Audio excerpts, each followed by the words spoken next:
नमस्कार। आकाशवाणी जयपुर अजमेर से प्रस्तुत हैं प्रादेशिक समाचार।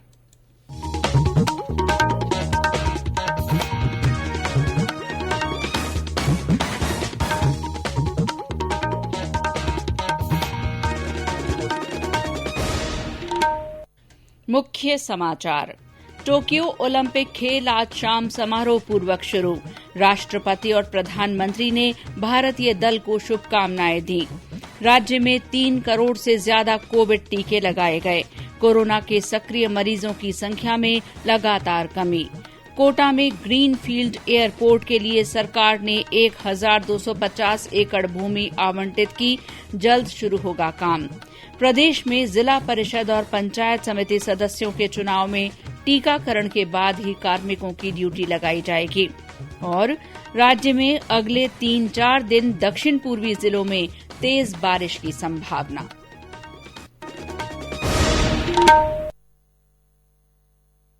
समाचारों के साथ मैं शीला चावला। 18 साल से अधिक आयु वर्ग के लिए सरकारी केंद्रों पर मुफ्त राष्ट्रव्यापी कोविड टीकाकरण अभियान जारी है। युवा श्रोताओं से हमारा आग्रह है कि स्वयं कोविड टीका लगवाएं और अन्य लोगों को भी इसके लिए प्रोत्साहित करें। कोविड स्वास्थ्य के लिए खतरा बना हुआ है। ऐसे में एहतियाती उपायों के पालन में कोताही न बरतें। जब तक आवश्यक न हो घर से बाहर न निकलें और 3 सरल उपायों का पालन करें। मास्क लगाएं, 2 गज की सुरक्षित दूरी बनाए रखें, बार बार हाथ धोएं, चेहरा साफ रखें और टीका जरूर लगवाएं। कोविड से संबंधित जानकारी और मार्गदर्शन के लिए राष्ट्रीय हेल्पलाइन नंबर 0112397846 और 1075 पर संपर्क करें। राज्य के हेल्पलाइन नंबर 104 या 108 पर भी फोन कर सकते हैं। इसके अलावा वरिष्ठ नागरिकों के लिए हेल्पलाइन नंबर है 14567। मनोवैज्ञानिक सहायता के लिए फोन नंबर 0804611007 पर संपर्क किया जा सकता है। कोविड बाद की समस्याओं के बारे में श्रोता फोन नंबर 181 पर जानकारी ले सकते हैं। बच्चों की सहायता के लिए फोन नंबर 1098 पर संपर्क किया जा सकता है।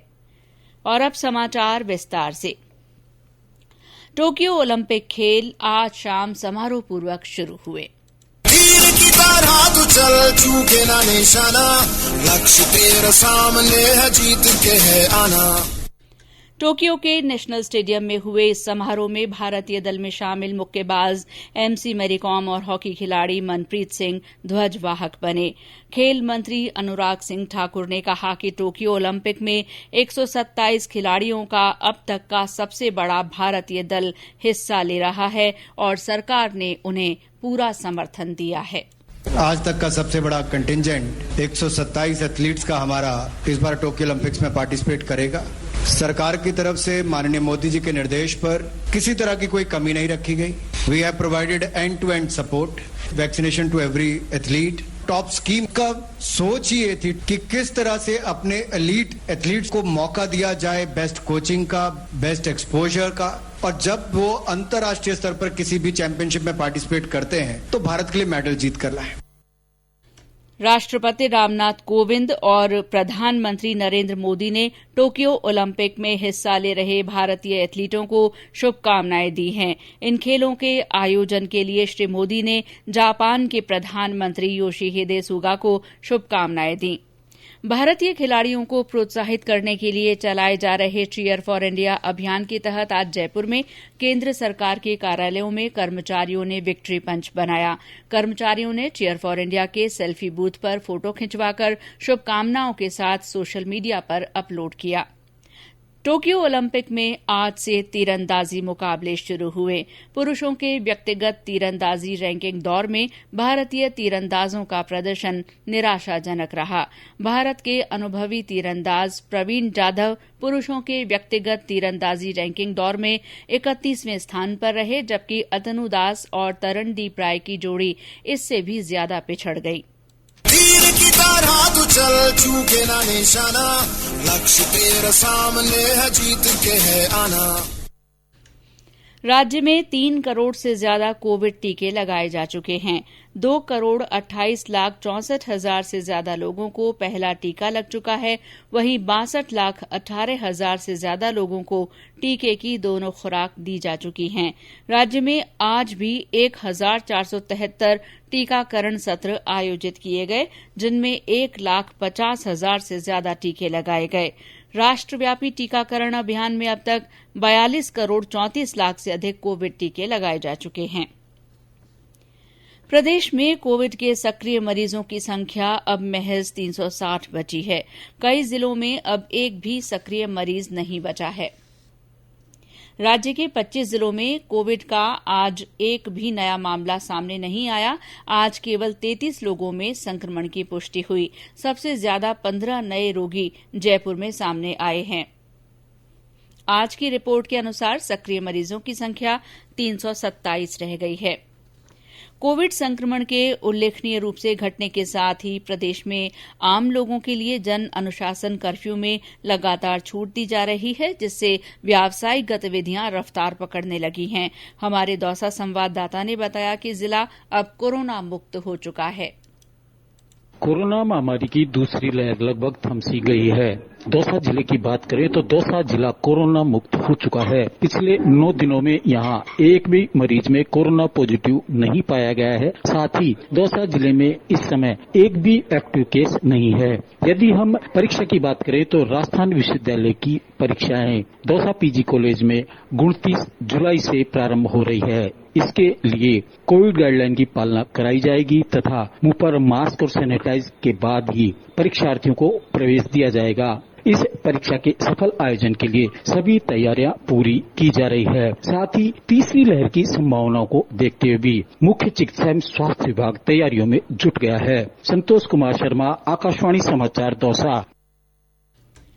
ये समाचार आकाशवाणी जयपुर अजमेर से प्रसारित किए जा रहे हैं। समाचार अभी और भी हैं, लेकिन पहले कोरोना जागरूकता संदेश। खुद को इससे दूर रखना, सोच समझ कर खुद है परखना, भीड़ भाड़ हो कम या ज्यादा, मास्क सदा चेहरे पे रखना, ओ आपस में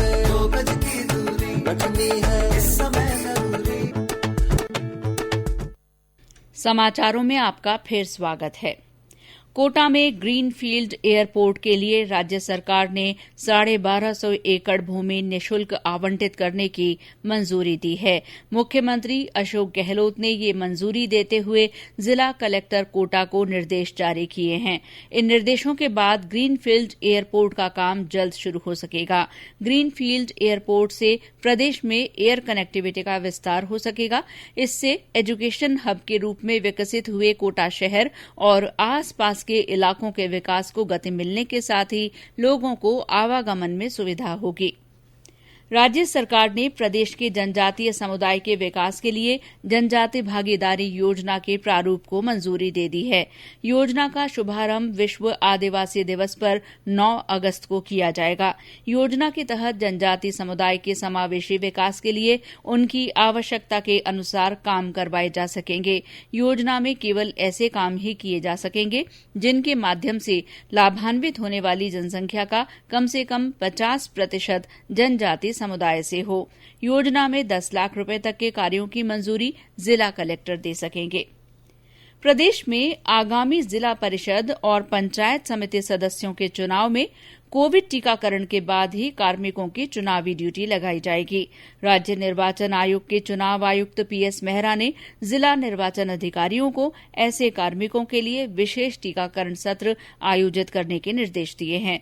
श्री मेहरा ने आज भरतपुर, दौसा, जयपुर, जोधपुर, सवाई माधोपुर, सिरोही और श्रीगंगानगर जिलों के जिला निर्वाचन अधिकारियों से जिला परिषद और पंचायत समिति सदस्यों के चुनाव की तैयारियों के बारे में वीडियो कॉन्फ्रेंसिंग के जरिए समीक्षा की। उन्होंने कहा कि प्रदेश में कोरोना का असर कम जरूर हुआ है, लेकिन कोरोना अभी गया नहीं है। ऐसे में नामांकन से लेकर मतदान और मतगणना तक कोविड-19 संबंधी दिशा निर्देशों की पालना सुनिश्चित की जाए। राजस्थान राज्य पथ परिवहन निगम द्वारा रियायती और निःशुल्क यात्रा सुविधा के लिए बनाए जा रहे RFID स्मार्ट कार्ड के रजिस्ट्रेशन की ऑनलाइन सुविधा अगले महीने से शुरू हो जाएगी। राजस्थान रोडवेज के अध्यक्ष राजेश्वर सिंह ने बताया कि विभिन्न श्रेणी के व्यक्तियों को रियायती और निःशुल्क यात्रा सुविधा उपलब्ध कराई जा रही है। इसके लिए रोडवेज द्वारा RFID स्मार्ट कार्ड बनाया जाता है। अभी तक इस कार्ड को बनवाने के लिए रजिस्ट्रेशन केंद्र पर आना पड़ता था। अब ये सुविधा ऑनलाइन भी उपलब्ध हो जाएगी। आज राष्ट्रीय प्रसारण दिवस है। सूचना और प्रसारण मंत्री अनुराग ठाकुर ने राष्ट्रीय प्रसारण दिवस पर लोगों को शुभकामनाएं दी हैं। एक ट्वीट में श्री ठाकुर ने कहा कि प्रभावी संचार एक सक्षम माध्यम है और ये नागरिकों को सशक्त बनाता है। साल 1927 में आज ही के दिन देश में पहली बार बम्बई से रेडियो पर प्रसारण किया गया था। देश की लगभग पूरी आबादी और 99% इलाके तक आकाशवाणी की पहुंच है।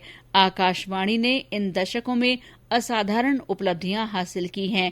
इनमें कई भाषाओं में प्रसारण और सामाजिक, आर्थिक तथा सांस्कृतिक विविधता जैसी श्रेणियों में सेवाएं शामिल हैं।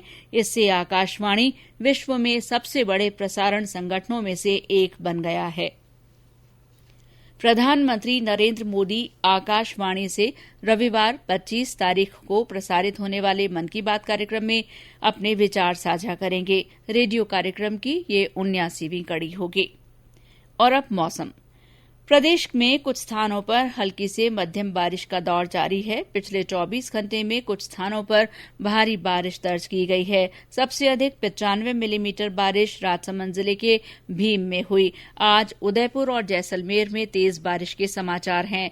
मौसम विभाग ने आज बारां, झालावाड़, बाड़मेर, जालौर तथा पाली जिलों में कहीं कहीं भारी बारिश की चेतावनी जारी की है। कुछ जिलों में बिजली गिरने की भी आशंका है। मौसम विभाग के निदेशक राधेश्याम शर्मा ने बताया कि अगले 3-4 दिन दक्षिण पूर्वी जिलों में तेज बारिश के आसार हैं। आज साउथ वेस्ट राजस्थान के ऊपर एक साइक्लोनिक सर्कुलेशन बना हुआ है। वहीं बंगाल की खाड़ी और उड़ीसा क्षेत्र के आसपास लगने वाले एरिया पर एक well marked low pressure area बना हुआ है। इस सिस्टम का प्रभाव अगले 3-4 दिनों तक विशेष रूप से दक्षिणी और दक्षिण पूर्वी राजस्थान के भागों में रहेगा। अगले 3-4 दिन कोटा, उदयपुर संभाग के जिलों में कहीं कहीं भारी और 24-25 जुलाई को कहीं कहीं भारी से अति भारी बारिश होने की संभावना है। वहीं जोधपुर संभाग में भी अगले 24 घंटों के दौरान कहीं कहीं मध्यम दर्जे की बारिश और 1-2 स्टेशन पे भारी बारिश होने की संभावना बनी हुई है। राज्य में पोटाश खोज और खनन के क्षेत्र में निवेशकों को आकर्षित करने के लिए खान विभाग द्वारा रोड शो आयोजित किए जाएंगे। खान विभाग के अतिरिक्त मुख्य सचिव डॉ सुबोध अग्रवाल ने बताया कि इसके लिए Rajasthan mines and minerals limited, mines विभाग और mineral exploration corporation Delhi, Mumbai, Bangalore और कोलकाता जैसे बड़े महानगरों में रोड शो आयोजित करने की कार्य योजना बना रहे हैं। इसमें फिकी, FIMI और CII जैसे औद्योगिक संगठनों का सहयोग भी लिया जाएगा। और अंत में मुख्य समाचार एक बार फिर।